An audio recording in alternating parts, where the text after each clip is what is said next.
We are all under stress the majority of the time, and a lot of people like to think that they understand stress and can use it to get a job done to the best of their capacity. But do you really know what the symptoms of stress are and what it can do to your body? When we are piling the stress onto ourselves, we merely assume that our bodies will adapt and get on with it. But is that actually the case? The fact is that we all have our own point up to which stress is reasonable. This is because stress can be emotional, physical, and mental, and if you go beyond your capacity for any length of time in any of these fields, you can cause temporary or even longer-term damage which could require professional medical help. If you do not take measures to regain your equilibrium, you will soon find that the optimum role in your life will deteriorate, that is, your relationships will fail, your physical health will crumble, or your ability to do your job properly will vanish. The physical indications of stress are aches and pains, including headaches, general fatigue, and lethargy.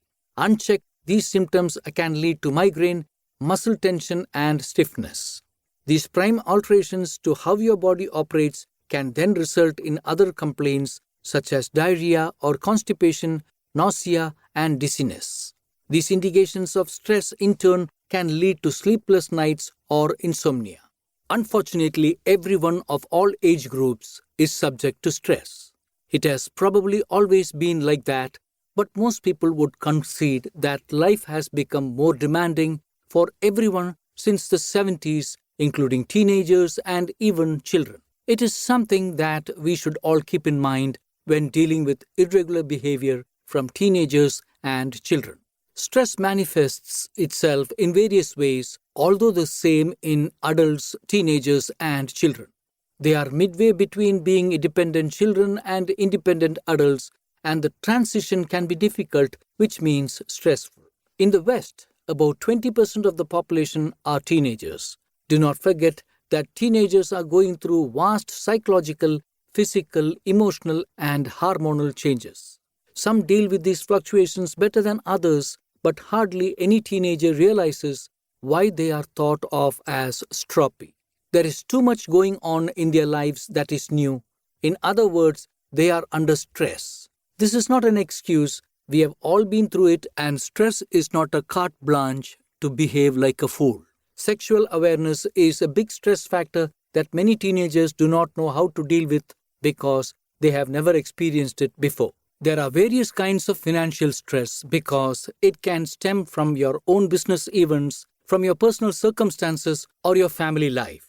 Predictability takes some of the stress out of finances, thereby reducing your financial stress. If some bills are a little random, coming in at different times of the month, try writing to the company and asking them if they can consolidate the bills into one monthly bill that will arrive during the week of your choice, normally the first or the fourth week of the month.